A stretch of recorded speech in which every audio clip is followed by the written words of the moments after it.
Voilà, je vous invite à prendre place.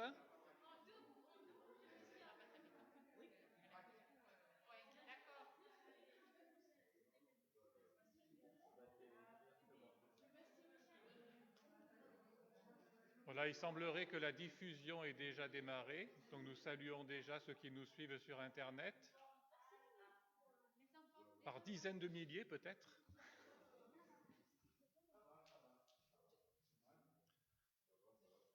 Je vais peut-être enlever aussi mon masque.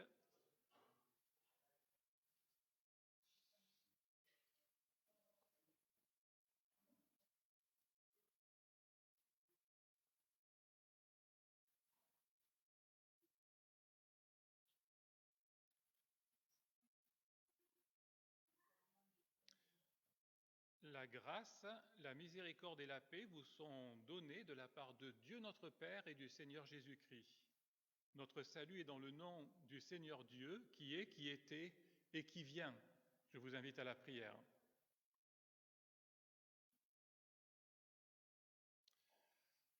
Seigneur, nous voulons te remercier pour ce temps de culte en ce dimanche des Rameaux. Merci de nous rassembler comme ton peuple, afin de nous nourrir de tous les bienfaits que le Seigneur Jésus nous a acquis par sa mort sur la croix et par sa résurrection que nous allons très bientôt célébrer. Nous te prions d'ouvrir nos oreilles intérieures afin que nous puissions nous mettre à l'écoute de ta parole, mais également faire monter vers toi nos prières, nos louanges, nos actions de grâce, car tu es un Dieu qui est tout à fait digne de notre adoration. Amen. Voilà, je me réjouis d'être avec vous ce matin. Ça faisait un moment, je pense que je n'étais pas venu, un certain temps. Je ne sais pas pourquoi, qu'est-ce qui s'est passé? Vous m'avez oublié ou quoi? Mais apparemment, je ne suis pas le seul à revenir après un certain temps, donc bienvenue pour ce retour après, je pense, une année, c'est ça, d'absence? Voilà, donc on se réjouit d'être tous ensemble ce matin pour célébrer ce culte ensemble. Je vous propose d'adorer Dieu avec la lecture du psaume 122. Je me réjouis quand on me dit « Allons à la maison du Seigneur ». Nos pieds se sont arrêtés à tes portes, Jérusalem. Jérusalem, tu es bâtie comme une ville qui forme un ensemble bien uni. C'est là que montent les tribus du Seigneur, comme témoignage pour Israël, afin de célébrer le nom du Seigneur. Car là sont installés les trônes pour le jugement, les trônes pour la maison de David. Demandez la paix de Jérusalem, qu'ils vivent tranquilles ceux qui t'aiment, que la paix soit dans tes remparts et la tranquillité dans tes palais. À cause de mes frères et de mes amis, je dirai que la paix soit avec toi. À cause de la maison du Seigneur, notre Dieu, je recherche ton bonheur. Voilà, comme les destinataires de ce psaume, nous réjouissons de pouvoir être présents dans la maison de Dieu, cette maison où Dieu manifeste sa présence d'une manière particulière, selon sa promesse. Il a plaisir à s'approcher de son peuple qui est comme Jérusalem, un ensemble bien uni, uni en Jésus-Christ, uni par la communion du Saint-Esprit. Un peuple également dont nous sommes appelés ici à rechercher le bonheur. J'aime beaucoup la fin, le verset 9 de ce psaume. À cause de la maison du Seigneur, notre Dieu, je recherche ton bonheur. Rechercher le bonheur de la maison de Dieu, rechercher le bonheur du peuple de Dieu, contribuer par ses dons à servir l'Église, contribuer à participer au bonheur de l'Église. Eh bien, je vous invite à vous lever pour chanter un premier cantique. Avec toi, Seigneur, tous ensemble.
Je lis maintenant quelques versets dans l'épître de Paul aux Colossiens comme expression de la volonté de Dieu à l'égard de ses enfants. Vous qui êtes choisis, sanctifiés, aimés par Dieu, ayez donc des sentiments de miséricorde. Revêtez-vous de bonté, d'humilité, de douceur, de patience. Supportez-vous les uns les autres, et si l'un a un grief contre l'autre, pardonnez-vous mutuellement. Comme le Seigneur vous a pardonné, faites de même vous aussi, et par-dessus tout, revêtez-vous de l'amour qui est le lien de la perfection, et que règne dans vos cœurs la paix du Christ, à laquelle vous avez été appelés tous en un seul corps. Voilà, parfois les exigences divines peuvent nous paraître au-dessus de notre portée. Ce n'est pas toujours évident d'être revêti de bonté, de patience, 24 heures sur 24, 7 jours sur 7, de se pardonner les uns les autres. Mais ce texte nous donne aussi quelques clés pour vivre cette réalité. Elle nous montre que c'est le résultat du fait que c'est Dieu qui nous a choisis, c'est lui qui nous a sanctifiés, c'est lui qui nous aime, et c'est donc lui qui est la source de ce qu'il nous demande. On dit parfois que c'est Dieu qui donne ce qu'il ordonne. Donc d'une main, il nous ordonne quelque chose, et puis de l'autre, il nous donne toutes les ressources dont nous avons besoin pour mettre en pratique sa volonté. Nous n'avons pas besoin pour cela d'avoir une foi extraordinaire ou d'être des super-héros de la vie chrétienne, mais simplement de dire « Seigneur, si tu me demandes de faire cela, je sais que j'en suis pas capable, mais par ta grâce, tu m'en rends capable. Et je te remercie de m'accorder ta force pour accomplir ta volonté. » Et si toutefois nous manquons à nos devoirs chrétiens, nous avons toujours la possibilité de confesser à Dieu nos péchés, car il est fidèle et juste pour nous les pardonner et pour nous purifier de toute iniquité. Confessons à Dieu nos péchés.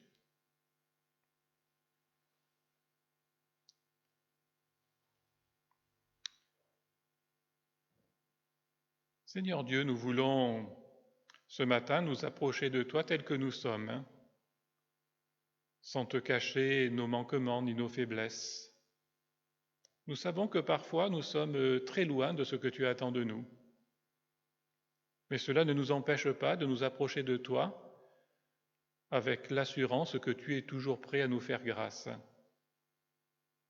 Et précisément, nous voulons nous approcher de toi afin que tu nous renouvelles dans notre vie chrétienne et que même dans les domaines où nous avons le plus de mal à faire ta volonté, que tu puisses accomplir un miracle dans notre vie et nous transformer à la ressemblance du Seigneur Jésus-Christ.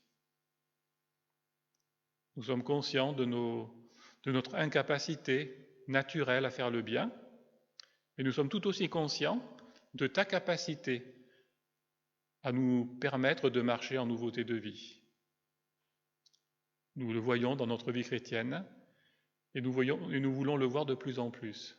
Veuille nous faire grandir dans notre amour les uns pour les autres, dans la bonté dont nous devons faire preuve à l'égard de notre prochain, dans la patience que tu attends de nous dans l'épreuve, dans la confiance que tu attends de nous lorsque les portes semblent fermées et que nous ne voyons pas d'issue aux situations difficiles que parfois tu permets que nous traversions. Nous te prions cela dans le nom du Seigneur Jésus. Amen.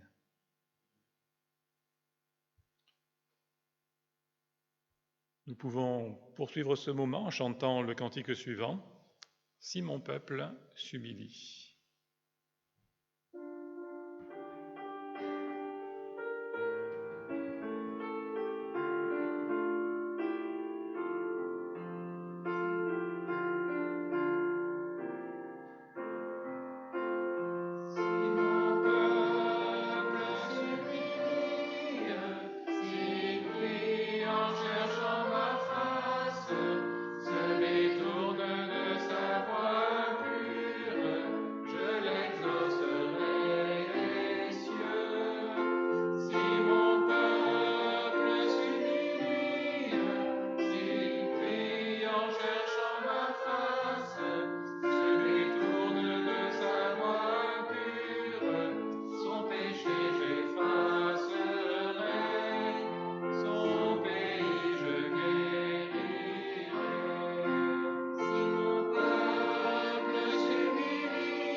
Nous recevons maintenant les promesses de grâce et je lis quelques versets dans le livre du prophète Michée. Quel est le Dieu semblable à toi qui efface les fautes et qui pardonne les péchés du reste de ton peuple qui t'appartient? Toi, tu ne gardes pas ta colère à jamais, mais tu prends ton plaisir à faire grâce. Oui, de nouveau, tu auras compassion de nous, tu piétineras nos péchés, et au fond de la mer, tu jetteras nos fautes. Voilà des versets bien connus du prophète Michée, et j'aime tout particulièrement dans ce passage, lorsqu'il est dit que Dieu prend plaisir à faire grâce. Parfois, nous nous approchons de Dieu avec hésitation, en pensant qu'est-ce que je pourrais faire pour le convaincre de me faire grâce, mais en fait Dieu n'attend que ça, de nous faire grâce, et c'est pourquoi nous sommes invités à nous approcher avec assurance du trône de sa grâce pour être secourus dans tous nos besoins. Eh bien, tout cela résulte de l'œuvre accomplie par le Christ sur la croix. C'est ce que nous voulons chanter maintenant, attaché à la croix pour moi. Je vous invite à vous lever pour chanter.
Nous restons debout pour la confession de foi et je vous propose ce matin de lire la confession de foi de Martin Luther et de nous y associer simplement en disant, quand je vous ferai signe, c'est ce que je crois fermement. Vous pourrez le dire en même temps que moi.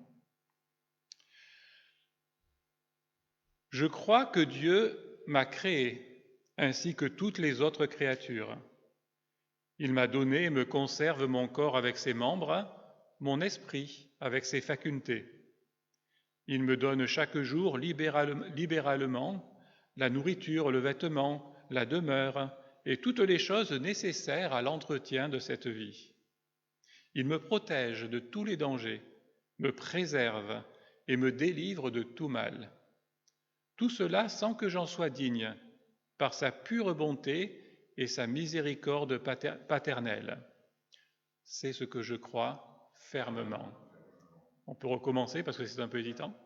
C'est ce que je crois fermement. Ah, c'est bien.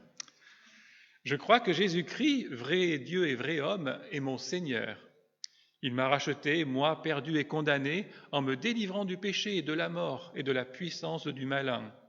Non point à prix d'or ou d'argent, mais par son propre sang, par ses souffrances et par sa mort innocente, afin que je lui appartienne pour toujours et que je vive d'une vie nouvelle, comme lui-même, qui, ressuscité des morts, vit et règne éternellement. C'est ce que je crois fermement. Je crois que le Saint-Esprit m'appelle par l'Évangile, m'éclaire de ses dons et me sanctifie, qu'il me maintient en l'unité de la vraie foi, dans l'Église qu'il assemble de jour en jour. C'est lui aussi qui me remet pleinement mes péchés, ainsi qu'à tous les croyants. C'est lui qui, au dernier jour, me ressuscitera avec tous les morts et me donnera la vie éternelle en Jésus-Christ. Amen.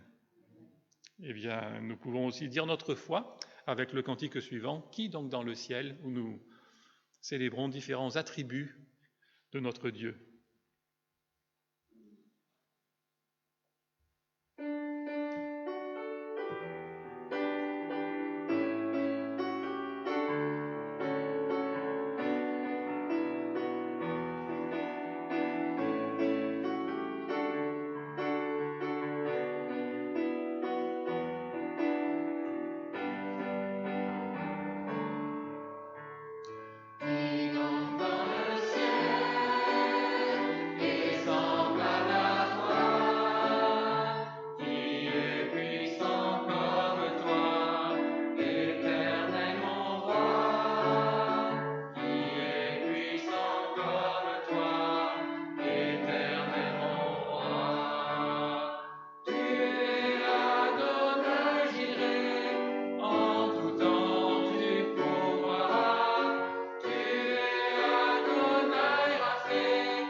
Est-ce que c'est le moment où les enfants...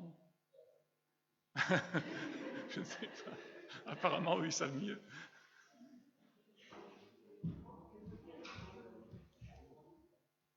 vont à l'école du dimanche, c'est ça? Il y a l'offrande d'abord, d'accord. Comment vous osez faire circuler le panier par les temps qui courent? Alors, ok, si c'est le moment de l'offrande, alors voilà, que chacun puisse...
Voilà, je vais prier pour l'offrande et donc également pour le... C'est maintenant que les enfants vont avoir... Ouais, okay. Donc je vais prier aussi pour les enfants.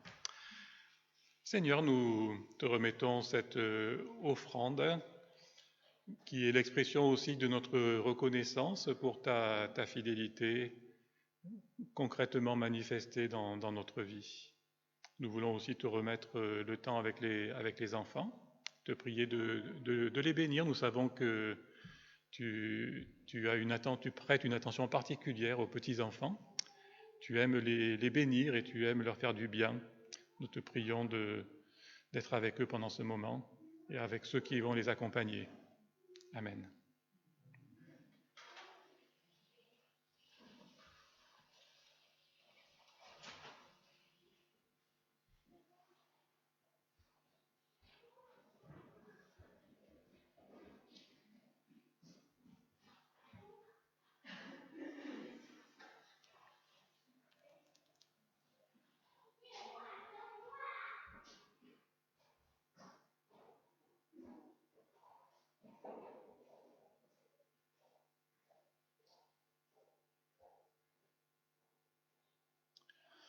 Voilà, c'est le moment pour nous de la prédication.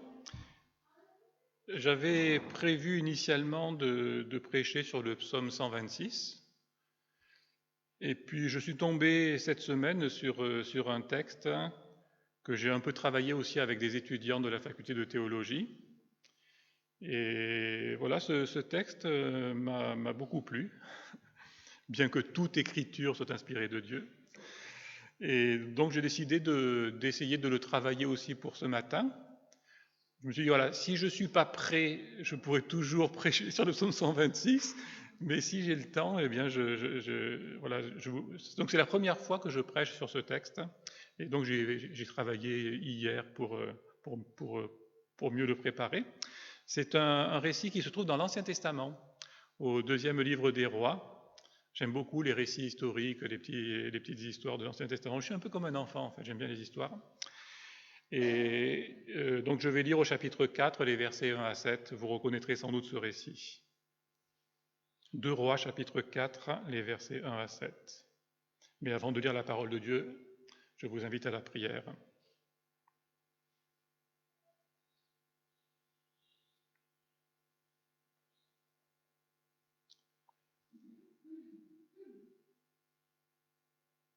Seigneur, nous te remercions pour ce temps de culte, chaque moment que tu nous permets de vivre de manière communautaire dans ta présence. Nous te remettons aussi ce temps de prédication, au moyen duquel tu nous parles par ta parole. Nous te prions d'ouvrir nos oreilles, notre cœur, afin que nous puissions recevoir tout ce que tu veux nous dire aujourd'hui. et aide-moi à présenter aussi fidèlement que possible le sens de ce texte, toutes les richesses qu'il contient pour nous aujourd'hui. Amen. Voilà, c'est un récit qui se trouve dans ce qu'on appelle le cycle d'Élisée, donc toute une série de chapitres consacrés au ministère assez miraculeux du prophète Élisée, dans une période assez sombre de l'histoire d'Israël, ce qui montre bien que réveil spirituel et miracle ne sont pas toujours associés. Là, c'est plutôt le contraire, hein. C'est en raison de l'apostasie du peuple de Dieu que Dieu va susciter deux prophètes, Élie et Élisée, qui vont accomplir toutes sortes de miracles pour manifester la fidélité de Dieu et sa grandeur en ce temps sombre de l'histoire de son peuple. Et ce récit en est un exemple. La femme d'un des prophètes cria vers Élisée. Alors les prophètes, en fait, ce sont des disciples sans doute d'Élie et Élisée qui se sont réunis autour d'eux pour recevoir leur enseignement. Et donc il est question ici d'une femme qui était mariée à l'un de ces disciples des prophètes Élie et Élisée. « Mon mari, ton serviteur, est mort, et tu sais qu'il craignait le Seigneur. Or le créancier est venu pour prendre mes 2 enfants et en faire ses esclaves. » Élisée lui dit, « Que puis-je faire pour toi ? Dis-moi ce que tu as à la maison. » Elle répondit, « Moi, ta servante, je n'ai rien d'autre à la maison qu'un petit flacon d'huile. » Il dit alors, « Sors dans la rue, demande à tous tes voisins des récipients vides, et ne te contente pas d'un petit nombre. Quand tu seras rentré, tu fermeras la porte sur toi et sur tes fils, tu verseras l'huile dans tous ces récipients, et tu mettras de côté ceux qui seront pleins. » Alors elle le quitta, elle ferma la porte sur elle et sur ses fils, il lui passait les récipients, et elle versait. Lorsque les récipients furent pleins, elle dit à son fils, « Passe-moi encore un récipient. » Mais il lui répondit, « Il n'y a plus de récipient. » Alors l'huile s'arrêta. Elle vint raconter tout cela à l'homme de Dieu, et celui-ci lui dit, « Va vendre l'huile et paie ta dette. Tu vivras, toi et tes fils, de ce qui restera. » Jusqu'ici, la lecture de la parole de Dieu. L'été dernier, je m'en souviens très bien, j'étais en vacances à la mer, à Port-Camargue plus précisément, là où ma famille a un studio, donc on se relie en été pour y passer quelques jours. Lorsque j'ai appris par SMS qu'un collègue pasteur était entre la vie et la mort suite à un accident d'escalade. Alors vous en avez peut-être vous-même entendu parler, Ed Nelson, un pasteur d'une église baptiste parisienne, que je connaissais bien puisqu'il donnait des cours aussi à la faculté Jean Calvin, où j'enseigne, et donc je l'avais hébergé lorsqu'il était venu donner son cours sur l'implantation d'églises. Alors bien sûr, sa famille, ses amis, on va dire peut-être 90% de tous les chrétiens évangéliques du pays et peut-être au-delà en Angleterre et aux États-Unis ont prié pour lui. Et pourtant, il est mort quelques jours plus tard, au désarroi de tous ceux qui le connaissaient bien. En plus, il était marié et père de plusieurs enfants, dont certains sont encore assez jeunes. Donc voilà, c'est le genre de nouvelles qui peuvent nous bouleverser en tant que chrétiens. Eh bien, il se trouve que c'est une histoire assez similaire que raconte l'auteur du Livre des Rois, afin d'encourager ses lecteurs qui sont en exil à Babylone et qui se demandent aussi pourquoi tout cela leur est arrivé, pourquoi tous ces malheurs qui nous tombent dessus. Certains ont sans doute perdu une partie de leur famille, et non seulement ça, mais ils se retrouvent en exil, privés de leur maison, privés de leur liberté, privés de la possibilité de se rendre à Jérusalem pour y offrir des sacrifices et recevoir le pardon de leurs péchés. Et le message, je pense, de l'auteur du Livre des Rois dans ce récit, c'est que les justes ne sont pas épargnés par le malheur. Ils peuvent très bien, comme les autres, être frappés par des malheurs terribles, mais l'Éternel l'en délivre toujours d'une manière ou d'une autre. Et cela, je pense, est un encouragement pour nous aussi, qui peut-être avons connu déjà des malheurs dans notre vie, Ou peut-être en connaissons-nous en ce moment même, ou en connaîtrons-nous dans les années qui viennent, parce que personne n'est épargné, et ce serait une erreur de penser que parce que j'ai la foi, parce que je suis chrétien, eh bien je vais passer à travers les mailles du filet et que je vais rentrer dans le royaume de Dieu sans jamais avoir été touché par le malheur. De la veuve de ce récit, on ne connaît ni le nom, ni l'âge, ni la ville où elle résidait. On sait par contre qu'elle a grandi dans une culture hostile au vrai Dieu, puisque c'est le culte de l'idole cananéenne Baal qui l'a emporté. Une situation finalement assez similaire à la nôtre, puisque être chrétien aujourd'hui en France, ce n'est pas évident. Il y a toutes sortes d'idoles qui l'emportent dans notre culture sur le Dieu que nous célébrons. Cela ne l'a pas empêché d'épouser courageusement un disciple du prophète Élisée, sans doute un de ces 7000 hommes dont la Bible nous dit qu'ils n'ont pas fléchi le genou devant l'idole, devant Baal. Et de cette union sont nés 2 garçons qui font la joie de leurs parents. La famille, certes, n'a pas beaucoup de moyens, elle est plutôt pauvre, comme souvent les familles pastorales peuvent l'être, mais le bonheur qu'ils connaissent n'a pas de prix. On le sait, c'est quand même... En plus, on n'a pas beaucoup d'argent, mais on est heureux. Ça se passe bien dans la famille. On est un couple uni. Parfois, on se dispute un petit peu, mais on se réconcilie aussitôt. Et voilà, il y a l'harmonie dans la famille parce qu'on adore le vrai Dieu ensemble et que c'est cela qui fait notre richesse. Alors, ce bonheur familial vole en éclats lorsque le mari meurt. On ignore d'ailleurs comment. Est-ce qu'il est mort sur le champ de bataille? Est-ce qu'il est tombé malade? On ne le sait pas. Ce malheur en entraîne un autre, le surendettement, encore quelque chose qui concerne beaucoup de familles dans notre pays encore aujourd'hui. Une mère seule ne pouvant élever à la fois ses enfants et travailler pour rembourser sa dette. En plus, elle est tombée sur un créancier impitoyable qui menace de venir prendre ses enfants pour en faire ses esclaves. Alors une pratique que la loi autorisait, mais sous certaines conditions. Mais là, on sent bien que le créancier, il ne veut pas juste se contenter d'appliquer la loi de Moïse, il veut aussi profiter de la situation et surtout ne pas faire preuve de compassion à l'égard de cette situation quand même un peu exceptionnelle. Alors que faire dans une telle situation? Que faire lorsque le malheur nous frappe et que nous avons l'impression que tout s'écroule autour de nous? Eh bien, notre veuve a le bon réflexe. Elle crie vers Élisée, le prophète de l'Éternel que servait son mari. Elle a entendu parler de lui, sans doute l'a-t-elle déjà croisé. Elle sait qu'il accomplit des miracles, elle sait qu'il est le serviteur de l'Éternel et que Dieu peut l'utiliser pour l'aider, la secourir dans cette situation. Ce cri qu'elle pousse vers lui fait écho à tous les cris qu'Israël a poussés vers Dieu quand il était dans la détresse. On peut penser à Israël qui crie à l'Éternel lorsqu'il était esclave en Égypte, ou dans le livre des Juges, vous savez, chaque fois que le peuple a des soucis et est opprimé par ses adversaires, alors ils se mettent à crier à l'Éternel, et à chaque fois l'Éternel va leur envoyer un libérateur, même lorsqu'ils se sont mis dans cette situation par leur propre faute. Donc parfois ça peut arriver qu'on soit dans le malheur un peu par notre propre faute. Donc on hésite un peu à crier à l'Éternel, mais la Bible nous encourage, quelles que soient les circonstances et quelles que soient les raisons, de toujours avoir le bon réflexe, crier à l'Éternel. Et nous savons qu'il sera toujours là pour entendre notre voix.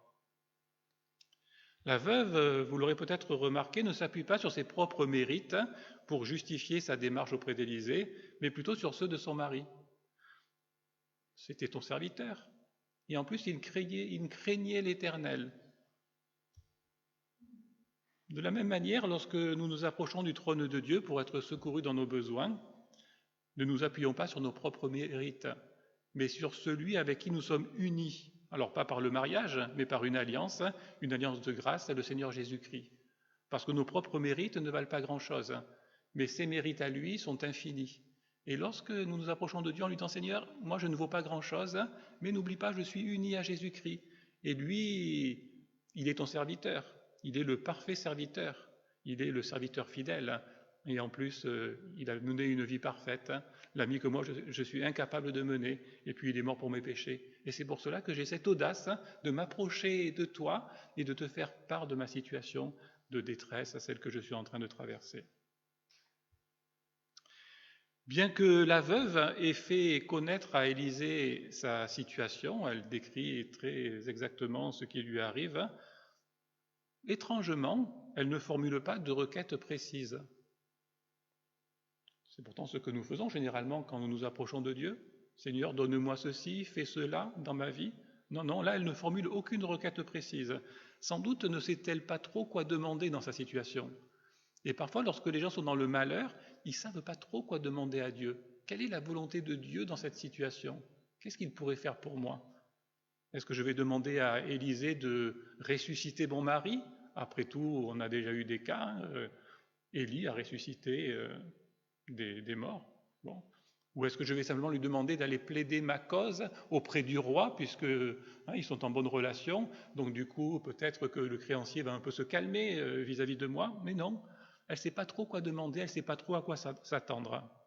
Et Élisée respecte ce silence de la veuve, puisqu'après lui avoir posé la question « Que puis-je faire pour toi ?», il n'attend pas sa réponse, mais il enchaîne avec une autre question « Dis-moi ce que tu as à la maison ». Et à partir de là, il va pouvoir la secourir. Voilà, c'est souvent comme ça, quand nous sommes éprouvés, nous ne savons pas quoi demander dans nos prières. Il faut être honnête, Seigneur, je ne sais pas quelle est ta volonté, je ne sais pas ce que tu peux faire pour moi dans cette situation, je ne sais pas ce que tu veux faire pour moi dans cette situation. Mais il suffit, comme notre veuve, que nous lui fassions connaître notre situation. Seigneur, mon mari est mort. Seigneur, vois ma situation, vois les misères que je traverse. Et il sait quels sont nos vrais besoins et il sait surtout comment y répondre. Il sait quelle est la meilleure façon d'y répondre et peut-être que sa réponse est différente de ce que nous aurions pu imaginer. Dans le cas de la veuve, la réponse de Dieu dépasse tout ce qu'elle pouvait imaginer. Même si Élisée n'attend pas de réponse de sa part, en lui demandant ce qu'il peut faire pour elle, que puis-je faire pour toi, il manifeste son désir de la secourir. C'est très important lorsque nous sommes confrontés à quelqu'un dans le besoin de lui poser cette simple question. Même si nous ne savons pas encore trop ce que nous allons pouvoir faire pour lui, comment est-ce que je peux t'aider dans ta situation? Parce que en disant cela, vous montrez votre intérêt pour la personne. Vous montrez que peut-être que vous ne savez pas encore trop ce que vous allez faire pour lui, mais vous êtes prêt à l'aider si vous le pouvez. C'est une marque de compassion et d'intérêt pour la personne. Une simple question, que puis-je faire pour toi? D'ailleurs, j'ai vu récemment une série télévisée qui s'appelle New Amsterdam, peut-être que certains d'entre vous l'avez regardé, avec un directeur d'hôpital, c'est un peu sa phrase clé. C'est un directeur d'hôpital qui est très très sensible aux besoins des gens, et chaque fois qu'il rencontre quelqu'un, il dit « Comment puis-je vous aider ?» Et je dis à mes étudiants tout le temps, si vous voulez être de bons pasteurs, apprenez à poser cette question, comment puis-je vous aider? Et c'est exactement ce que Élisée fait ici avec la veuve. Il manifeste son désir de la secourir. Il aurait pu lui faire des reproches, comment oses-tu me déranger pour des questions aussi peu importantes? Mais il l'assure au contraire qu'il se sent concerné par sa situation, que son ministère prophétique ne comprend pas que de grands miracles à l'échelle nationale, qui vont faire beaucoup d'effets, avoir beaucoup d'impact, mais également de petits miracles à l'échelle des individus. D'ailleurs, dans ce même chapitre, Élisée va, par exemple, rendre une soupe comestible pour que les gens puissent en manger, ou il va multiplier des pains pour qu'une centaine de personnes puissent en manger. Donc il va répondre à de simples besoins matériels dans des situations anodines qui auraient sans doute été oubliées de tous si la parole de Dieu ne nous les avait pas rapportées. Il est important que nous comprenions cela. Dieu ne s'intéresse pas qu'aux grandes lignes de l'histoire de l'humanité, mais il est également sensible aux situations apparemment insignifiantes que nous traversons. C'est des situations que peut-être personne d'autre ne connaît, mais Dieu lui les connaît, et il prend plaisir à nous faire grâce.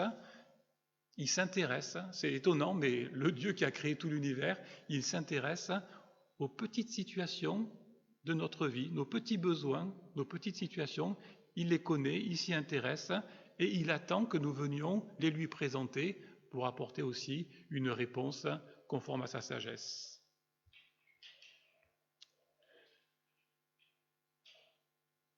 Élisée aurait pu faire apparaître comme par magie quelques pièces d'or pour régler le problème de la veuve, mais il procède tout autrement, de manière à l'impliquer personnellement dans sa propre délivrance.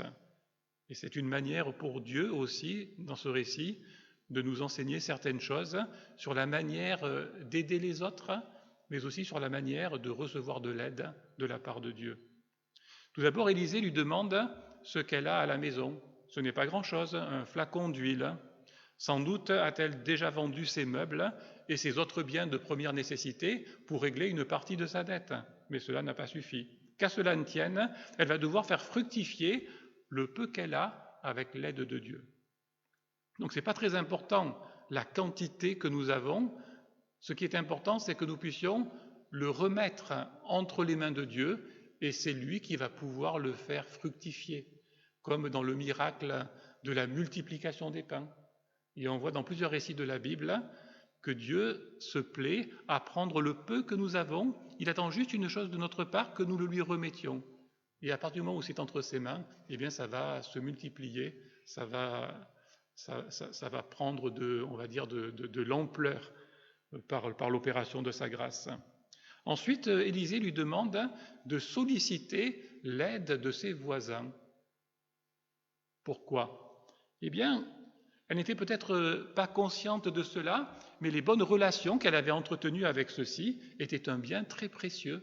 C'était peut-être pas un bien matériel, c'était un bien, on va dire, interpersonnel, mais c'est tellement important d'avoir de bonnes relations avec ses voisins. Aujourd'hui, on vit dans une société où chacun vit un peu chez soi et on ferme vite sa porte derrière soi. Ce n'était pas le cas à l'époque. C'était très très important d'avoir de bonnes relations avec ses voisins, comme c'est encore le cas dans beaucoup de cultures à travers le monde, et surtout dans les cultures les plus pauvres, des cultures où on peut se retrouver très vite dans de grandes difficultés et où on sait qu'on va avoir besoin de ses voisins. Et donc ça a devenu une espèce d'instinct de survie d'entretenir les meilleures relations possibles avec ses voisins immédiats. Et ça, je pense que c'est la sagesse chrétienne, et c'était le cas de la culture de l'époque.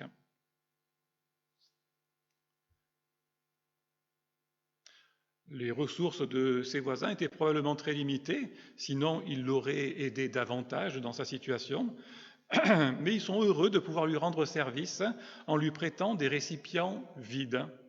Je me demande d'ailleurs ce qu'elle a bien pu répondre à ceux qui lui ont demandé ce qu'elle voulait en faire. Des récipients vides, mais qu'est-ce que tu veux en faire ? Je ne sais pas trop, mais faites-moi confiance, je vais en avoir besoin. Ensuite, Élisée lui demande d'emprunter le plus de récipients possible, mettant ainsi sa foi à l'épreuve.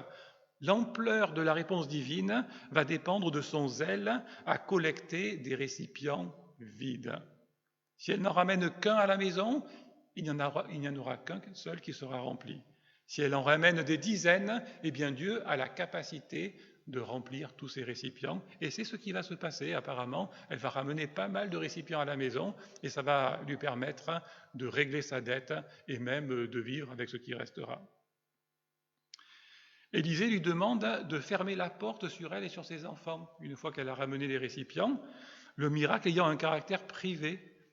Et voilà, il semblerait qu'à l'époque, les maisons restaient ouvertes pendant la journée. Ce n'était pas l'habitude de fermer sa porte derrière soi, peut-être seulement la nuit. Mais pendant la journée, la porte restait grande ouverte. Et Élisée doit préciser, non, quand tu seras rentré chez toi, tu fermeras la porte derrière toi. Moi, je me souviens lorsque j'étais très jeune, dans le lotissement où nous habitions, c'est ma mère qui nous a raconté ça, elle ne fermait jamais la porte à clé. Bon, elle fermait quand même la porte, mais elle ne la fermait pas à clé. Et puis avec les années, on va dire que la situation s'est localement dégradée. On a commencé à avoir des cambriolages dans le quartier. Et petit à petit, les gens ont commencé à se barricader, à fermer la porte à clé, à construire des murs, des portails très très hauts pour que l'on ne puisse pas passer par-dessus. C'est malheureux, hein ? Rêvons d'une société où peut-être un jour nous pourrons laisser notre porte ouverte sans que personne ne vienne nous cambrioler. Bon, ce sera, je pense, le cas dans le ciel, mais pour le moment, il vaut mieux être prudent. C'est à elle également de verser l'huile dans tous les récipients avec l'aide de ses deux fils. C'est à elle d'aller vendre l'huile sur le marché et de payer sa dette. La cupidité de son créancier ne la libère pas de ses obligations envers lui.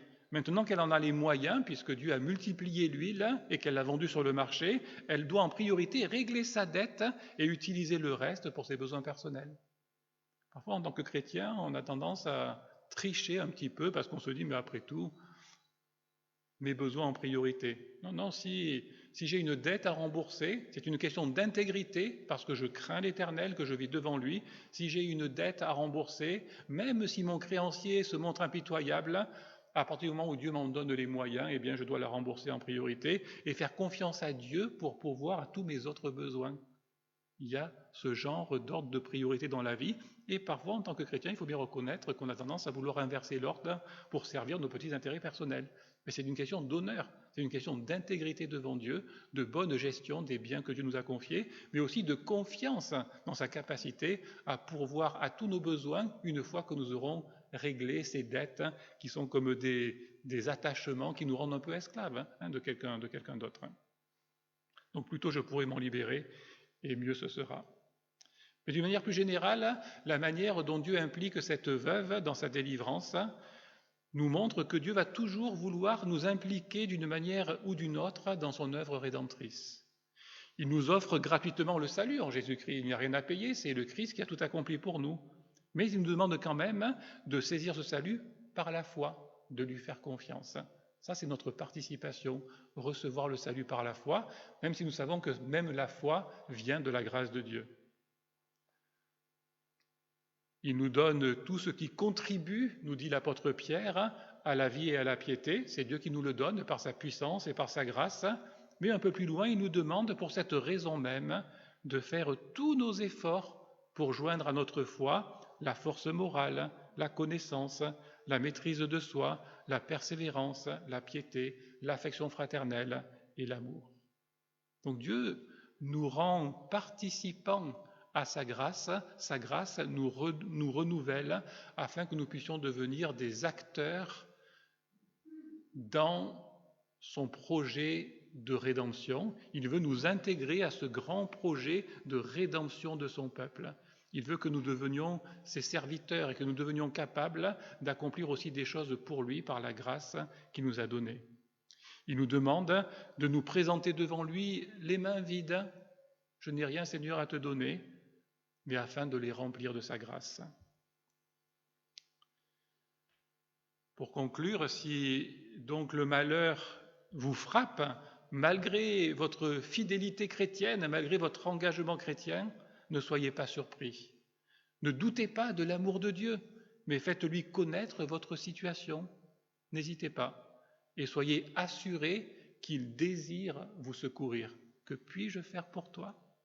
Remettez-lui le peu que vous avez, le peu qu'il vous reste, et laissez-le le multiplier au-delà de tout ce que vous pourriez imaginer ou penser. C'est ainsi que notre grand Dieu, plein de compassion, sera glorifié dans notre vie. Prions.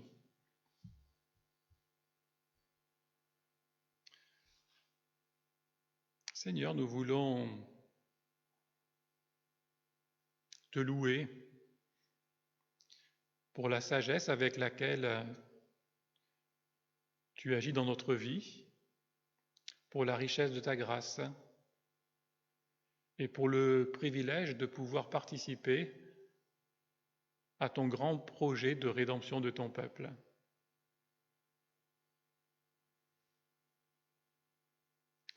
Veuille faire grandir notre confiance en toi, afin que, quelles que soient les situations que nous traversons, nous puissions te les présenter sans aucune hésitation et te faire pleinement confiance sur la réponse que tu vas apporter. Amen.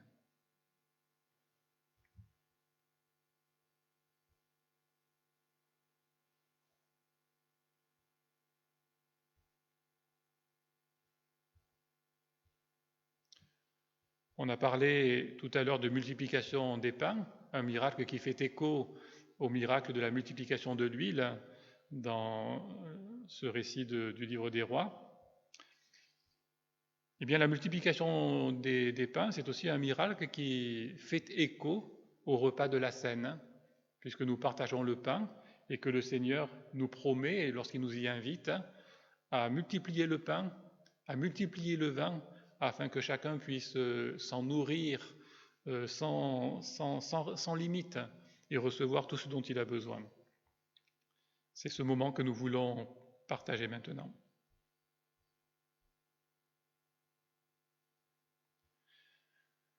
Seigneur, c'est notre joie et notre salut de te rendre grâce pour ta gloire infinie et pour ton amour rédempteur. Avec l'Église universelle, avec les anges et la grande nuée des témoins, y compris cette veuve que le prophète a secourue, nous exaltons ton nom glorieux. Saint, Saint, Saint est l'Éternel, toute la terre est remplie de sa gloire. Hosanna au plus haut des cieux. Béni soit celui qui vient au nom du Seigneur.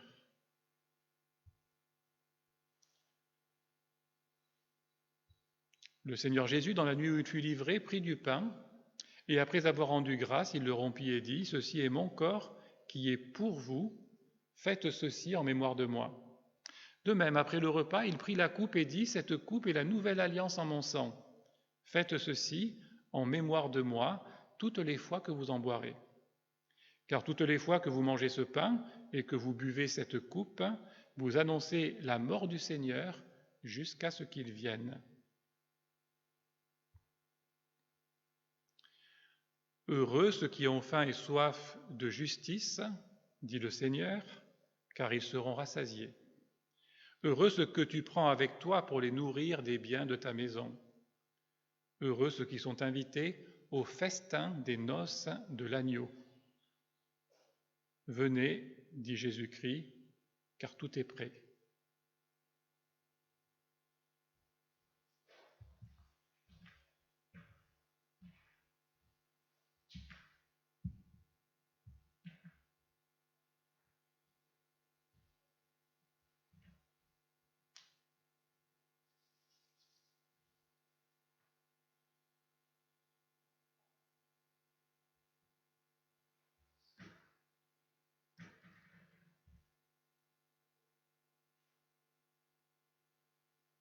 Le pain que nous rompons est la communion au corps de Christ qui a été brisé pour nous.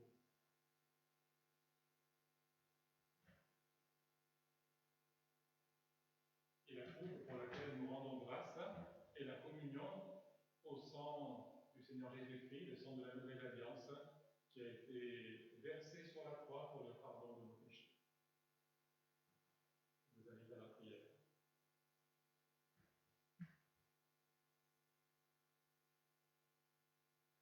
Seigneur, quel privilège d'être invité à ta table, afin de participer à tous les biens spirituels que tu nous as acquis par ta mort sur la croix.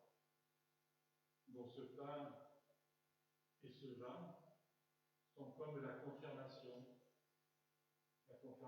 que tu es véritablement mort pour nous, que tu as souffert afin que nous puissions avoir la vie éternelle, malgré nos fautes, que tu as versé ton sang afin que nos péchés puissent être totalement effacés, que tu as subi la honte sur la croix afin que nous puissions nous présenter avec confiance devant toi, malgré notre indignité. Que nous permettre de saisir par la foi toutes ces grâces qui sont représentées par le pain et le vin.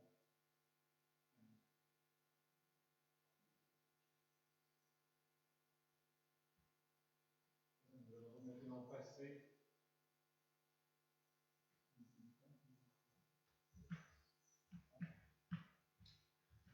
Ce que je vous propose peut-être, c'est de garder le pain et le vin, et on les prendra tous ensemble avec le couple de repas distribué.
prendre le pain et le vin.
Là, je vous propose d'avoir un moment maintenant de prière libre.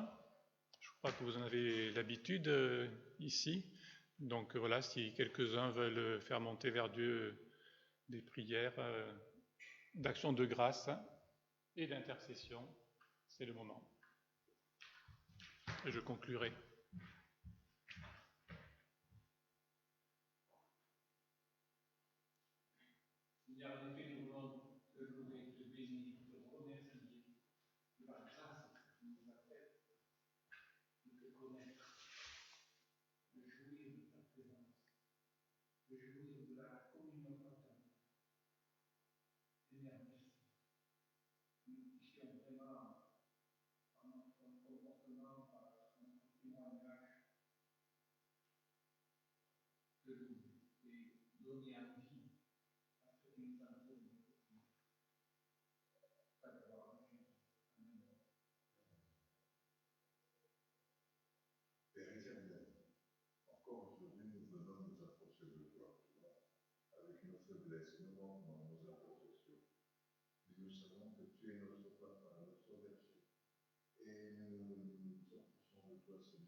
L'Éternel a établi son trône dans le ciel, et son règne domine tout l'univers. Bénissez l'Éternel, vous ses anges, qui êtes puissants et forts, et qui exécutez ses ordres en obéissant à sa parole. Bénissez l'Éternel, toutes ses armées, vous qui êtes ses serviteurs, et qui faites sa volonté. Bénissez l'Éternel, vous toutes ses œuvres, dans tous les lieux où il domine. Bénis l'Éternel, mon âme. Amen. Nous pouvons nous lever, ou rester debout si vous êtes déjà, pour recevoir les paroles d'envoi et de bénédiction de la part de notre Dieu. Il y a peut-être des annonces aussi, éventuellement des faire après, s'il y en a. Cherchez en tout temps à pratiquer le bien envers vous et envers tous les hommes. Que le Seigneur vous bénisse et qu'il vous garde, qu'il fasse resplendir sur vous sa lumière et vous accorde sa grâce, qu'il tourne sa face vers vous et vous donne la paix. Amen. Et nous chantons un dernier cantique, jour de joie, jour de victoire. Les annonces? Ah oui, on n'a pas la pianiste. Non, on peut chanter sans la musique. Je pense qu'on est capable de chanter a cappella. Il ne faut pas aller la déranger si elle est encore avec les enfants.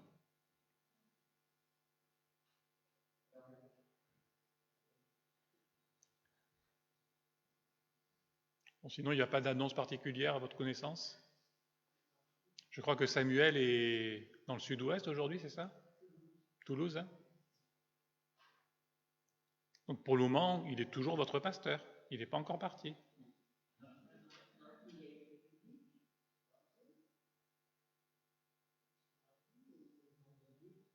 Voilà, vous connaissez déjà votre programme qui ne change pas. Ok.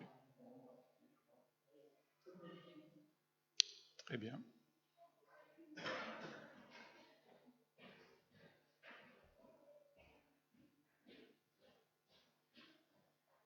Ah, comme ça permet de terminer le culte avec tout le monde, avec tous les enfants. C'est bien.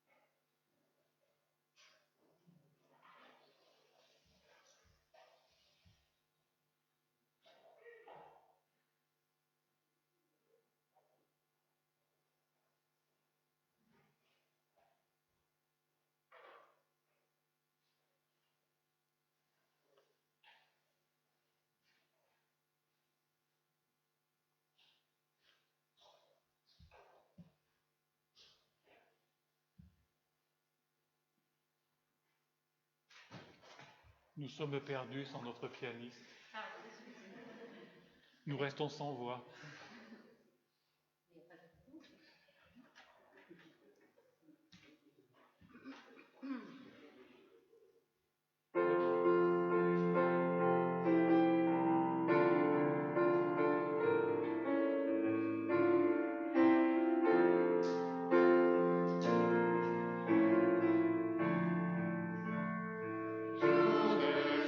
Jour de victoire, il est enfin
bon dimanche à tous.